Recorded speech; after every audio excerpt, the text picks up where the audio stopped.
Hi, my name is Jack O'Neill. I'm the Vice President Education at the Students' Union. I'm Katie Normington. I'm Deputy Principal Academic here at the college. So, as I'm sure people are aware, there's academic restructure at the college. So, Katie's kindly joined me to answer a few questions that some students and the wider student body may want to know a bit more about. So, I suppose the first thing is a few people have had some concerns over the time frame of the restructure. Would you be able to maybe give a bit of background to how it came about and when these ideas formulated? Yeah, certainly. So, in a sense, we're always looking at whether we have the best structure to deliver a really good service to staff and students. We began to think around May that actually this was the time that we needed to change things, and we had some initial conversations as an executive and then with heads of departments. We met them a couple of times. And I did some focus groups with heads of departments as well. Over the summer we began to develop the plans a bit more. I think obviously with an academic year, the summer isn't that much used to communicate something because students aren't here, staff are often at conferences or doing research. So we had to wait really to September to launch it properly. And in September we launched a consultation that was open for about a month, and we did 2 open meetings. And then it meant that in October the plans went to academic board. Some people have said to me it's quite rushed because we're going to bring this in from the 1st of August and it's tight. But when you think about some of the alternatives, it actually means that we'd have to do it over 2 years. And I've spoken to people who've done it at other institutions. Many other people have done similar things. And actually what they say to you is actually do it as quickly as you can, because if you do it over 2 years or 3 years, there's a lot of uncertainty and transition for people, and it's really just best to get things done and then to start working with the new structures. So over the last week or so in newspaper reports, there's been reports of other universities in the country struggling, let's say, due to external factors such as the Augur Review, the ONS report, and let's not mention Brexit.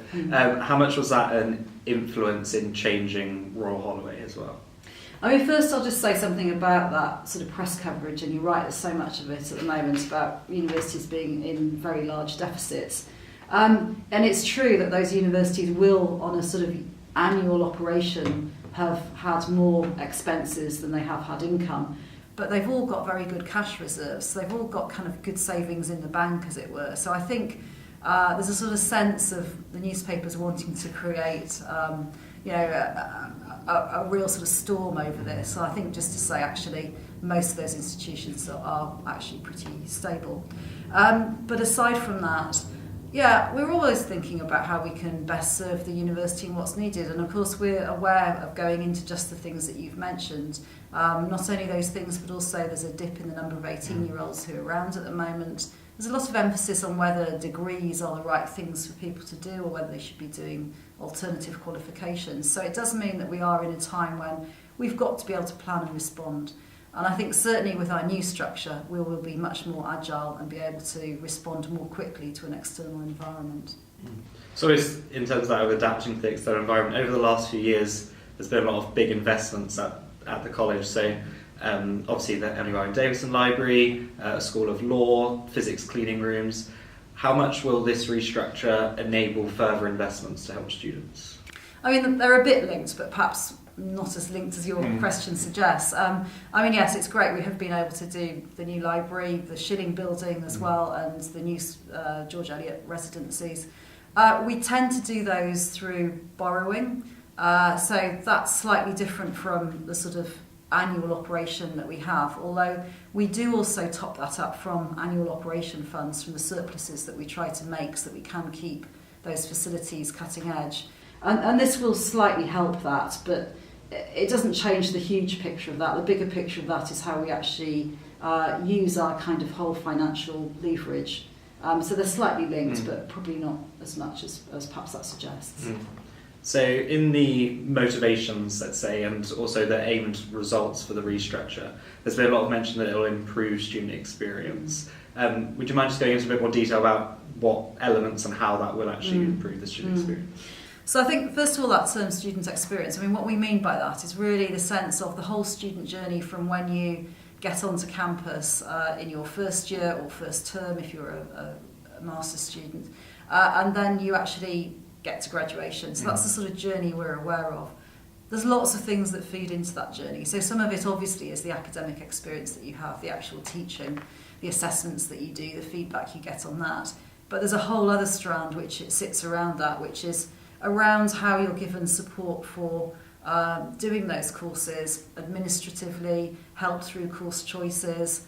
When things happen that you don't expect, how do we then help you? So how do we point you to the right welfare parts, or how do we show you the resources we have in the library? So all the things that sit around it is what we sort of mean by the student experience. And I think what we were aware of is that it's been really inconsistent. And I've spoken to quite a lot of students over the course of the academic restructuring and some of the groups that you've put together, Jack. And I think we hear very much the same story, which is, yes, we're aware people are getting different experiences. And so for some students who are in very small departments, there might only be 2 administrators there. If one of them is ill or on holiday, the other one has to go to lunch at some point. And if they go to lunch at lunchtime, which is quite normal, it means that suddenly there's no access to an office for students over lunchtime, which might be the prime time that they're trying to get information because it's in between their own classes. So that's different from students who sit in very large departments where, by and large, they're talking about very good experiences that they're having. They're able to get consistent, reliable information. But we have 21 departments, and at the moment we've got 21 versions of everything running. And I think what we'd like is a much better sense of consistency for students, so we know that everyone's getting a good service and the right advice. So almost very heavily linked to that perhaps. So I myself was a joint honours student, and I think that I maybe suffered from the difficulties that a lot of the joint honours students have here. Specifically, how will this change help joint honours students who maybe feel as though they are scattered across the 21 departments? Yeah, I was a joint honours student too, not here, but I know exactly the experience you're talking about, because you're passed from pillar to post and you go to one place and they say, oh no, go to the other office, and then they say, go back to your first office. We will have in the future 6 school hubs where students will go. Now obviously, if you're joint honours within that school, so if you're a joint honours student between English and history, your school office would be the humanities school office, so you will only be going to one place.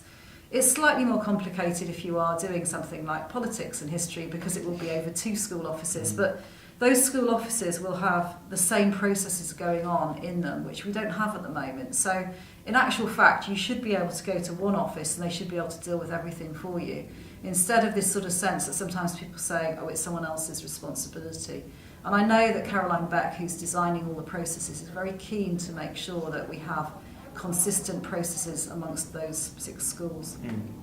So maybe another, not problem, but challenge that the institution faces is also the communication, so from staff to students, but also staff to staff, for example, across different departments for joint honours students.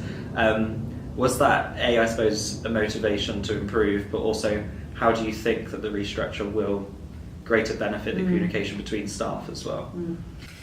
Yeah, so I think what we became aware of is that there was a very long line between, and a great distance between, the college executive, who are the other senior managers like myself, and the actual delivery by academic staff in departments.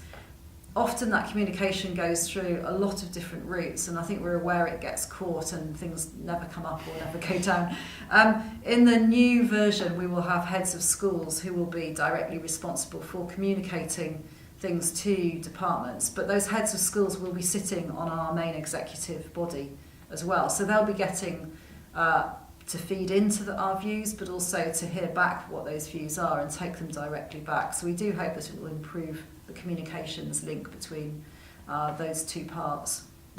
So one thing which has sort of become evident in the focus groups that have been happening over the past few weeks is that some students very much like the personal touch from admin offices, while other students may just want to go in and have a problem resolved as quickly as possible. How, obviously it's a very difficult task, but how will the restructure try and balance the different needs and priorities of students and how they interact with those services? And I think, as you know, Jack, that's the thing we've been hearing most strongly from the student groups that have been running is, I'm used to having a face that I recognise when I go in and talk about an issue, and how will that be in the future if it's a big school office with 10 or so people in there? They won't get to know me. we really want to make sure that the sense of being an individual is something that's maintained, because it's really important to us. We're a small, very collegiate campus, and that's something that we pride ourselves on being able to do, be friendly and be helpful. So in the new structure that's designed for the school administrative hubs, they're designed so there's a specific help desk there, which will have mainly the same 1 or 2 people always there. So you would still be going into the office and speaking primarily to the same 1 or 2 people who would get to know you. Now, it may well be that they need to pass you to a specialist who knows your programme very well, who's in the kind of back office behind them.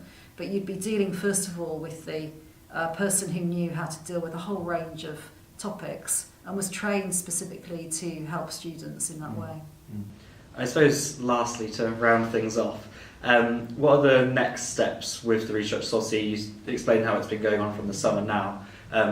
From maybe Christmas onwards, how's it going to map out? Thanks. So at the moment we're just appointing the heads of schools, and we'll be announcing those over the next week. At the same time, we're also drawing together the work that's been going on about these school administrative hubs, and that's been going through a series of reference groups that's involved the departmental administrators and heads of department as well.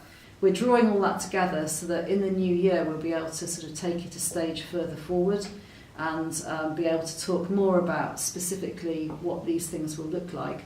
I'll be working really closely with the heads of schools so that we can start to design how do these things look, what should still be happening in terms of a department level, because obviously things like personal tutors will stay in the department, they're part of your academic discipline. But there's other things where we might be able to do it at a school level, so something like the academic lead for careers. Actually, amongst our schools, probably those students go into a whole range of careers, but it's not very specific to your discipline, it may be specific to your school. So for example, students who are working in physics will often go into IT-based things in the same way that computer science will. So we could share that expertise across the school. So I'll be working hard over the next few months to think about how those structures will work so that we can best serve the students and the staff. Okay, excellent. I think that's all for the time being. Katie, thank you very much for going along and answering those questions. Thanks a lot, Jeff.